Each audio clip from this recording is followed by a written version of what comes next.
রুজির ব্যবস্থা করলাম, সেই সন্তানকে দিন শেখানোর দিন না শেখানোর কারণে কাল কিয়ামতের ময়দান এই কলিজার টুকরা সন্তান আল্লাহর আদালতে মামলা দায়ের করবে আর বলবে রব্বানা ইন্না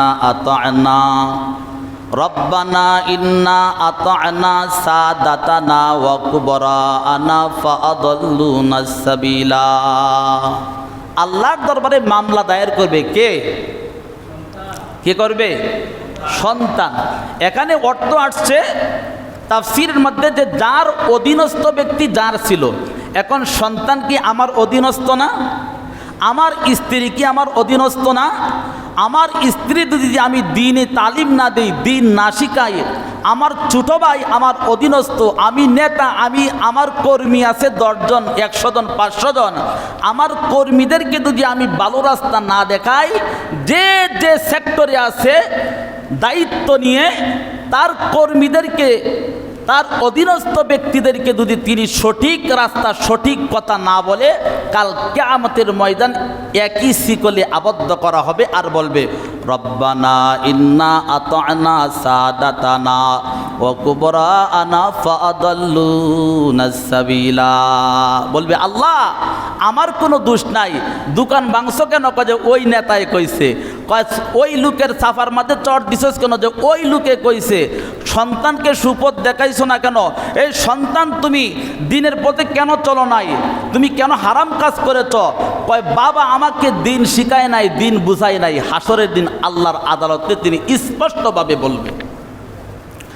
আল্লাহ রাব্বুল আলামিন তখন বলবে সন্তান, ও অধীনস্থ ব্যক্তিরা, ও কর্মীরা, যার অধীনস্থ যারা আছে অধীনস্থ ব্যক্তিরা, অধীনস্থ ব্যক্তিদেরকে আল্লাহ পাক রব্বুল আলামিন বলবেন আমি যে তোমাদেরকে বিবেক নামক একটা আদালত দিয়েছিলাম, ওই বিবেক দিয়ে তুমি কেন ভালো পথে চলো নাই, ভালো রাস্তায় চলো নাই? তোমাকে যে আমি আল্লাহ আকল দিয়েছিলাম, আকলকে কেন তুমি কাটাইয়া ভালো রাস্তায় চলো নাই? তখন আল্লাহ পাক রব্বুল আলামিন বলবেন ও সন্তান, ও অধীনস্থ ব্যক্তিরা, আজকে এই তোমাদেরকে আযাব ভোগ করতে হবে, কারণ আমিও তো আল্লাহ তোমাদেরকে একটা বিবেক দিয়েছিলাম, আকল দিয়েছিলাম। তখন অধীনস্থ ব্যক্তিরা ডেকে বলবে আল্লাহ আপনার বিচারটা আমি মানি, কারণ আপনি তো কোনো মানুষের উপরে জুলুম করবেন না। ওই দিন অধীনস্থ ব্যক্তিরা ডেকে বলবে, সন্তান ডেকে বলবে রব্বানা আতিহিম দিইফাইনি মিনাল আযাবি ওয়াল আনহুম লাআনান কাবীরা। বলে রব্বানা, হে রব, আতিহিম দিইফাইনি মিনাল আযাব, আল্লাহ আমার অপরাধের জন্য আমাকে তুমি যতটুক শাস্তি দিবা, যতটুক আযাব দিবা, লাআনান কাবীরা, আল্লাহ যাদের জন্য আমি সুপথ পাই নাই, ভালো রাস্তা পাই নাই, আমি দিন শিখতে পারি নাই, শিখাই নাই, আল্লাহ আমার এই রকম গার্ডিয়ানদেরকে, পিতামাতাদেরকে আমার চাইতে লাআনান কাবীরা, আল্লাহ তাদেরকে ডাবল আযাব দিবা। কি বলবো যে আমারে যতটুক আযাব দিবা আমার অপরাধের জন্য, এর চেয়ে ডাবল আযাব আমাদেরকে যারা ডাইভার্ট করেছে, আমাদেরকে যারা শিখায় নাই, আমাদেরকে যারা ভিন্ন পথে আমাদেরকে বুঝিয়েছে, আল্লাহ তাদেরকে তুমি ডাবল আযাব প্রদান করো। ওই দিন বলবে। তাহলে আমরা যে জায়গায় আছি, আমাদের অধীনস্থ ব্যক্তিদেরকে, আমাদের সন্তানদেরকে, আমাদের স্ত্রীদেরকে, আমাদের গ্রামে গঞ্জে আমাদের কথা যারা শুনে, আমাদের অধীনস্থ ব্যক্তিদেরকে সুপথ ভালো পরামর্শ দেওয়ার দরকার আছে না নাই? আছে না নাই? জুড়ে বলেন আছে না নাই? এখন ভালো পরামর্শ চাইতে গেলে এখন ভালো পরামর্শও পাওয়া যায় না। আপনি একটা বুঝাবেন, বুঝবে আরেকটা, বুঝাবেন একটা, বুঝবে আরেকটা, বুঝাবেন আরেকটা, বুঝবে আরেকটা। কথা বলেন ঠিক কিনা? সম্মানিত মুসল্লিয়ানে কেরাম, এটার কারণ হচ্ছে, মূল কারণ হচ্ছে দিনের শিক্ষা না থাকার কারণে। এই জন্য আমাদের নিজের দিনের দিন শিখতে হবে, আমাদের নিজেদের দিন শিখতে হবে। আমরা যদি দিন শিখি তাহলে আমাদের সন্তানদেরকে শিখাইতে পারবো। কারণ একটা মদের বোতল এই রকম কাইট করবেন তার ভিতর থেকে মদ পড়বে, আরেকটা দুধের বোতল এরকম কাইট করবেন তার ভিতর থেকে দুধ পড়বে, মধুর বোতল কাইট করবেন ভিতর থেকে মধু পড়বে, কেরোসিনের বোতল কাইট করবেন এইটার ভিতর থেকে কেরোসিনই পড়বে। কথা বলেন ঠিক কিনা? জোরে বলেন ঠিক কিনা? সম্মানিত মুসল্লিনে কেরাম, আল্লাহ রাব্বুল আলামিন কাল কিয়ামতের ময়দানে এই দিন না শিখলে, কোরআন না শিখলে আল্লাহ রাব্বুল আলামিনের দরবারে সাধারণ কোনো মানুষ না, আমার আপনার নবী বিশ্ব নবী মুহাম্মদুর রাসূলুল্লাহ সাল্লাল্লাহু আলাইহি ওয়াসাল্লাম তিনি আল্লাহর দরবারে নালিশ করবেন আর বলবেন, ও দয়ার মালিক, আমার উপরে তুমি যে কোরআনে কারীম একটা কিতাব নাজিল করেছিলা, যেই কিতাবের ভিতরে কোনো ভুল নাই, কোনো সন্দেহ নাই, এই কিতাবের নাম হচ্ছে মহাগ্রন্থ আল কোরআন। এই কিতাবের নাম কি? মহাগ্রন্থ আল কোরআন। যালিকাল কিতাবুল লা রাইবা ফি হুদাল লিল মুত্তাকিন। এই কোরআনের মধ্যে কোনো ভুল নাই, কোনো সন্দেহ নাই। আছে নাকি বলেন? কোনো ভুল আছে? আজ পর্যন্ত কেউ ভুল ধরতে পারে নাই। যারা এই কোরআনের ভুল ধরতে আসছে তাদের ভুলগুলি স্পষ্ট কোরআনের আয়নায় ধরা পড়েছে। বলেন সুবহানাল্লাহ। যারাই কোরআনের ভুল ধরার জন্য এই রকম বছরের পর বছর, মাসের পর মাস চেষ্টা করেছে, তাদের ভুলগুলি কোরআনের আয়নায় ধরা পড়েছে, তারা কালেমা পড়ে মুসলমান হয়েছে। বলেন সুবহানাল্লাহ। সম্মানিত মুসলিম কেরাম, এই জন্য হাসরের ময়দানে আল্লাহ রাব্বুল আলামিন আল্লাহর আদালতের সামনে দাঁড়াইয়া আল্লাহ রাসূল সাল্লাল্লাহু আলাইহি ওয়াসাল্লাম বলবেন, ইয়া রাব্বি ইন্না কওমি ইত্তাখাযু হাযাল কুরআনা মাহজুরা। ইয়া রাব্বি, হে রব, ইন্না কওমি ইত্তাখাযু হাযাল কুরআনা মাহজুরা। আল্লাহ, তুমি আমার উপর যে কিতাব নাজিল করেছিলা, ইন্না কওমি ইত্তাখাযু হাযাল কুরআনা মাহজুরা, আল্লাহ নিশ্চয় এই কোরআনকে তারা পরিত্যাগ করেছে, এই কোরআন থেকে তারা দূরে সরে গিয়েছে, এই কোরআন তারা পড়ে নাই, এই কোরআন তারা মানে নাই, এই কোরআন তারা কি করে নাই, তাদের জীবনে বাস্তব জীবনে রূপায়ণ করে নাই। আছে না নাই? আজকে আমরা কোরআন থেকে দূরে না কাছে? দূরে না কাছে? অনেক দূরে, অনেক দূরে। মনে করেন না যে মাঝে মাঝে কোরআন শরীফ পড়ি, অথবা কোরআনের পক্ষে আছি, অথবা মসজিদে আয়েশা নামাজ পড়ি আর কোরআনের হক আদায় হয়ে গেছে। মুঠেও না, এটার দ্বারে কাছেও না।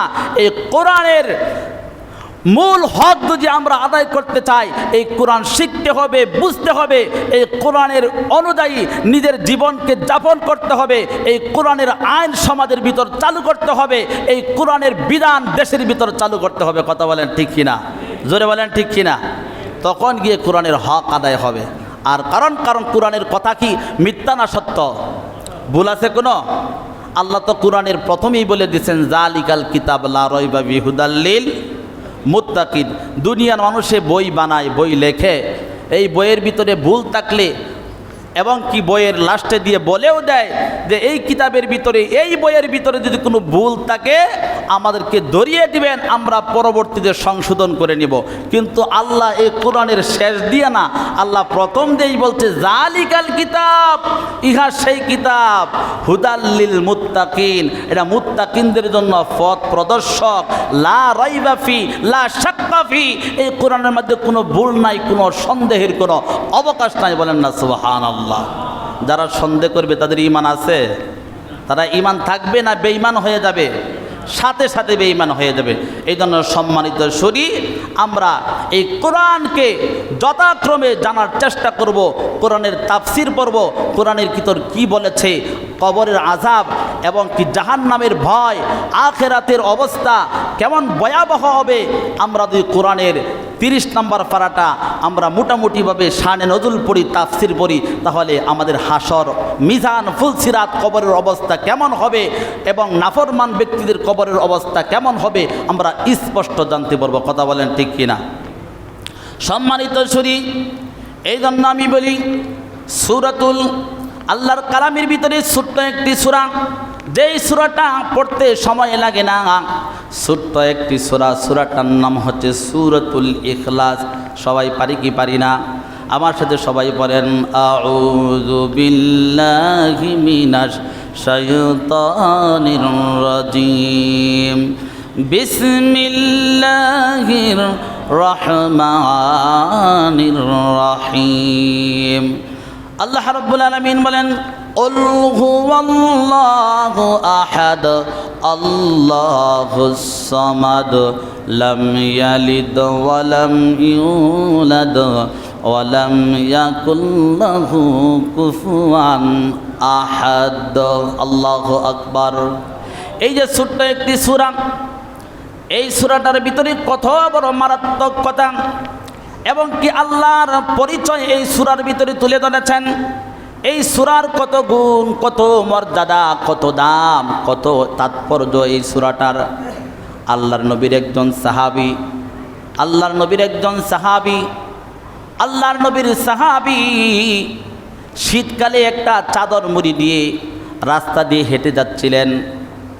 এই সাহাবী রাস্তা দিয়ে হেঁটে যাচ্ছেন, এমন সময় আল্লাহর একজন দামি ফেরেশতা জিবরাইল আলাইহিস সালাতু ওয়াস সালাম আল্লাহর নবীর দরবারে হাজির হলেন আর বললেন, ইয়া রাসূলুল্লাহ, ইয়া হাবিবাল্লাহ, আমি জিবরাইলের সালাম গ্রহণ করেন, আল্লাহর সালাম গ্রহণ করেন।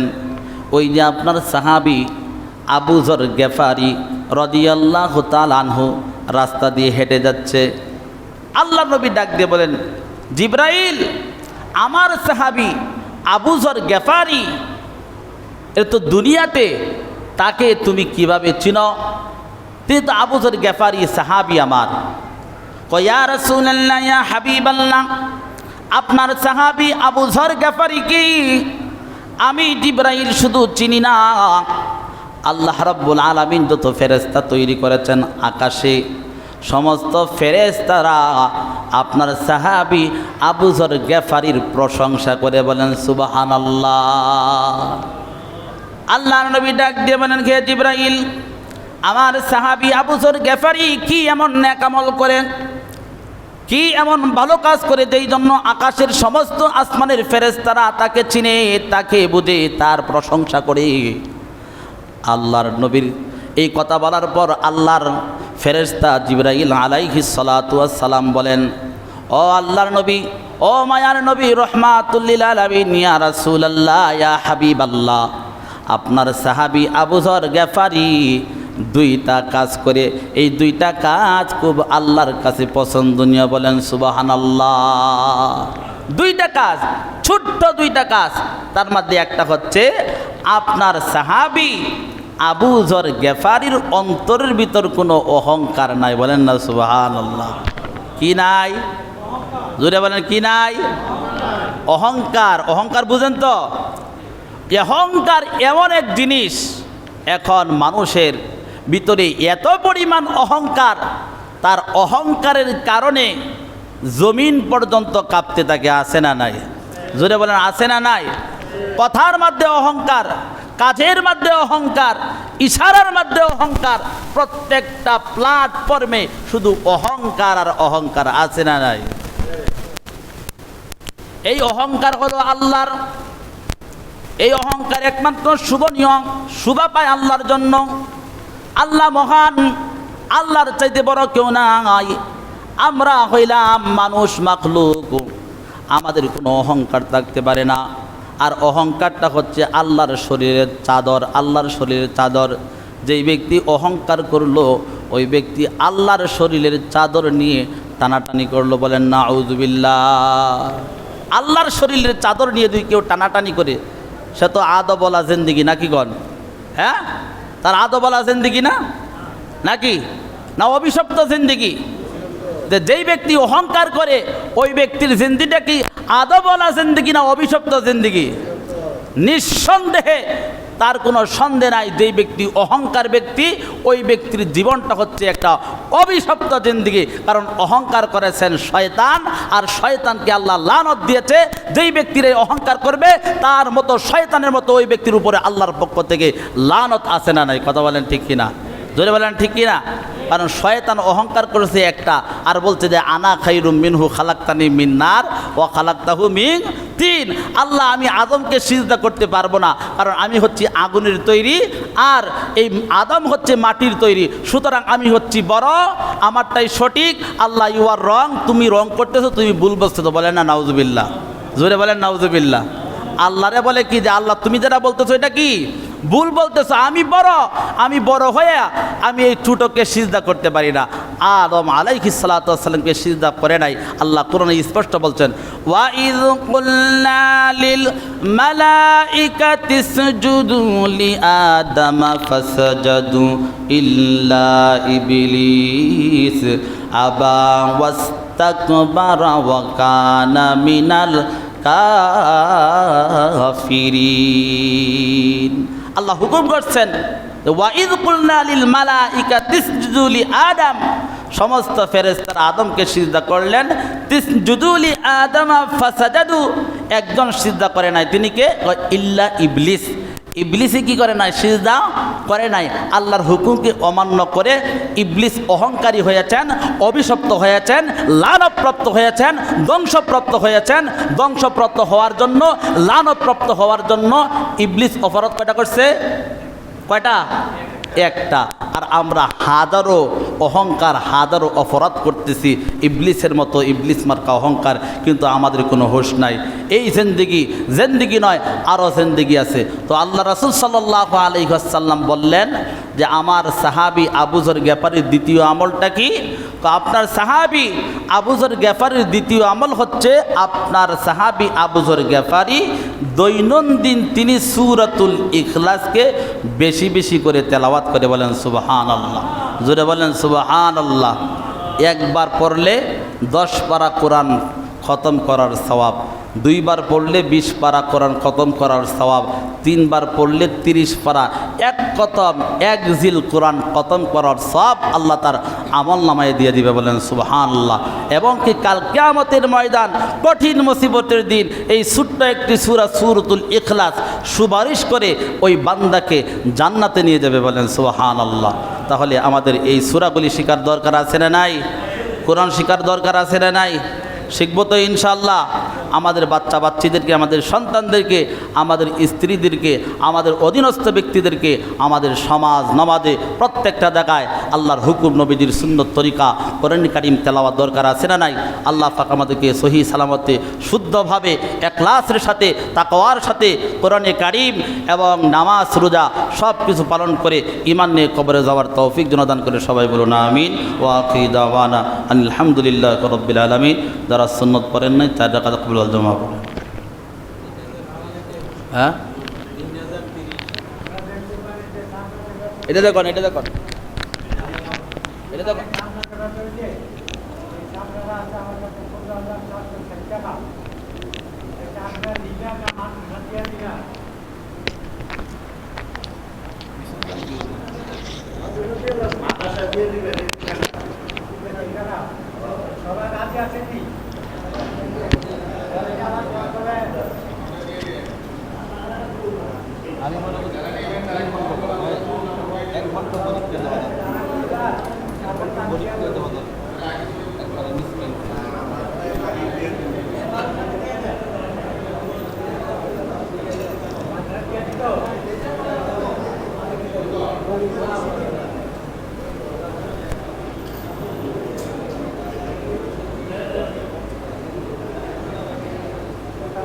Nah.